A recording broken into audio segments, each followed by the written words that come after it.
Mittal steel plant కి శంకుస్థాపన. విశాఖ ఉక్కు కంటే పెద్దదన్న చంద్రబాబు. భూములిచ్చిన వారికి సీఎం ధన్యవాదాలు.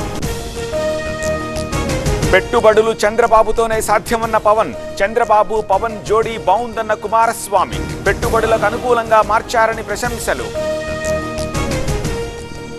సీఎం రేవంత్ అధ్యక్షతన కేబినెట్ భేటీ. 10 కీలక బిల్లులపై మంత్రివర్గం ఫోకస్. గిగ్ వర్కర్ల సంక్షేమ బిల్లుపై కీలక చర్చ.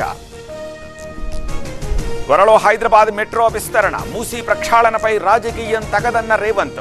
బాధితులకి ఆశ్రయం కల్పిస్తామన్న సీఎం. స్పీకర్ను కలిసిన కేటీఆర్ ఎమ్మెల్యేలు. 6 గ్యారంటీలకు చట్టబద్ధత కల్పించాలన్న బీఆర్ఎస్. ప్రైవేటు బిల్ నోటీసును అందించిన బీఆర్ఎస్ నేతలు. గత బడ్జెట్లో ఇచ్చిన హామీలేమయ్యాయి? 2.5 ఏళ్లైనా గ్యారంటీలు అమలు కావట్లేదు. వేలాది మంది రైతులకు రుణమాఫీ జరగలేదన్న హరీష్. అసెంబ్లీ ముట్టడికి బీజేపీ శ్రేణుల యత్నం. రామచంద్రరావు సహా సీనియర్ నేతల arrest. ప్రజాగ్రహాన్ని అణచివేయలేరన్న Kishan Reddy.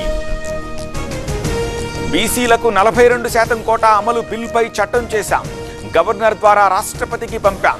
BRS BJP BC వ్యతిరేక పార్టీలన్న పొన్నం. బీజేపీ నేతలు బీసీ వ్యతిరేకులు. భవిష్యత్తులో కాంగ్రెస్లో బీసీనే సీఎం అవుతారు. 100 సీట్లతో మరోసారి గెలుస్తామన్న మహేష్ గౌడ్. వారసత్వంగా ఉద్యోగుల బకాయిలొచ్చాయి. వీలైనంత త్వరగా క్లియర్ చేస్తాం. 1వ తేదీనే జీతాలిస్తామన్న భట్టి. కూటమితో కలిసి కాంగ్రెస్ రాజకీయం. షర్మిల ఎన్ని మాట్లాడినా జగన్ మౌనమే పాటిస్తున్నారు. తప్పుడు ప్రచారం నమ్మొద్దన్న అమర్నాథ్. జగన్ ఇంకొకరి ఆస్తుల్ని అనుభవిస్తున్నారు. ఆస్తుల వివాదంపై విజయమ్మ క్లారిటీ ఇచ్చారు. వైసీపీ నేతలు ఎందుకు మాట్లాడుతున్నారన్న షర్మిల. నా కుమారుడు తప్పు చెయ్యలేదు. 2021లో గుండా ఆపరేషన్ జరిగింది. డ్రగ్స్ ఎలా తీసుకుంటారన్న పుట్టా సుధాకర్. రేపటి నుంచి ఆందోళనలకి ఏపీ సిపిఐ పిలుపు. 1,00,000 కోట్ల విశాఖ స్టీల్ 1,000 కోట్లకి అమ్ముతున్నారు. ప్రశ్నిస్తామన్న పవన్ ఎక్కడున్నారన్న ఈశ్వరయ్య. మొయినాబాద్ డ్రగ్స్ కేసులో 3 కస్టడీ. రోహిత్ రెడ్డి, రితేష్ రెడ్డి, నమిత్ శర్మకు కస్టడీ. 3 రోజుల పాటు కస్టడీకి అనుమతించిన కోర్టు. క్యూనట్ కేసులో కీలక వ్యక్తులను అరెస్ట్ చేశాం. తెలంగాణలో 68, హైదరాబాద్లో 22 కేసులున్నాయి.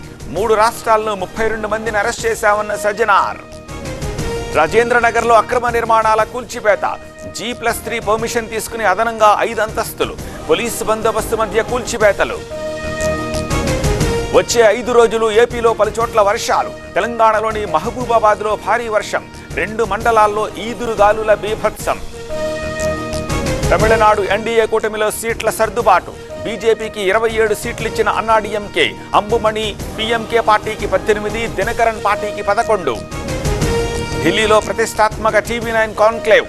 What India thinks today summit 4వ ఎడిషన్. కొద్ది నిమిషాల్లో మోదీ ప్రారంభోపన్యాసం. యుద్ధంపై లోక్సభలో మోదీ ప్రకటన. భారత్పై మాంద్యం ప్రభావం లేకుండా చూస్తున్నాం. ఎలాంటి సంక్షోభాన్నైనా ఎదుర్కొంటామన్న మోదీ.